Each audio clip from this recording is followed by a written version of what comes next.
with A&D Adventures on Timber Mountain. I'm in my trusty steed this morning. It's almost 7 o'clock, and unfortunately I wanted to try to get the pour done for the base, but I'm not, with the rain and everything like that, it's not gonna happen. It's probably gonna be Monday, Tuesday next week, hopefully. We're at the point of no return. No. We had a good little storm go through, not storm, sorry. Good little rain come through, and but nothing moved, so that's good. So this is where I'm at.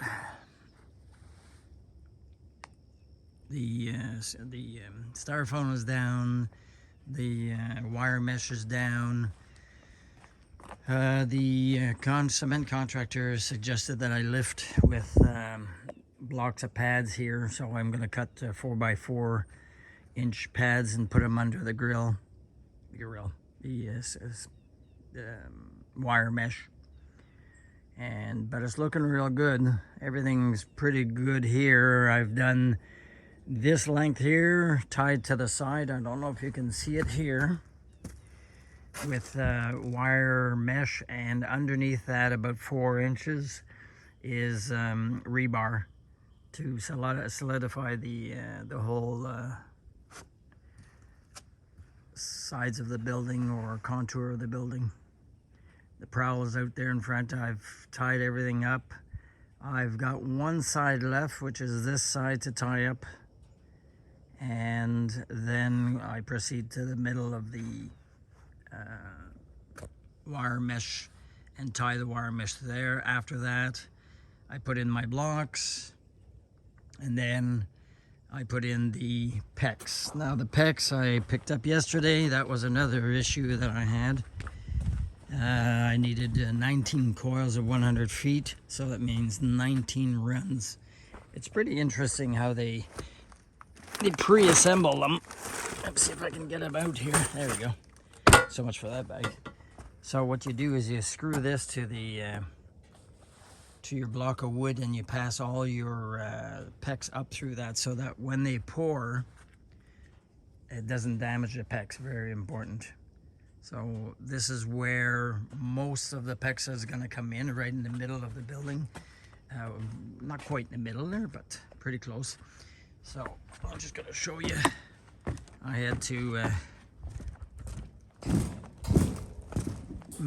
so I've got everything coming up through this wall here, which is not a wall right now, but it will be. My electrical's in, the plumbing's in, the pecs will be coming in, and that's where everything's going to be bolted into there. So all my pecs lines are going to come all through here. It's going to be interesting to see what it looks like. Now, in the middle of the building, there's also what they call a middle post, and that's it there. Thank God there's not too much water in there. So the middle post is here, so I need a good solid base. I'll be putting some rebar in there to reinforce that too.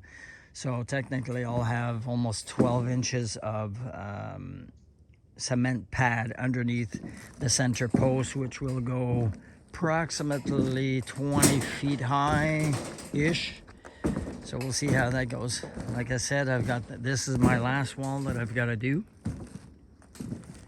Everything's in place to tie it up, and yes, I'm gonna get to it. It's 7 o'clock this morning, and it's a lot of work. And for one person or two people, my partner Ann, who's giving me as much time as she can. She has her work to do also, and she's got stuff to do too. So when I can, I just give her, as my hat says, get her done.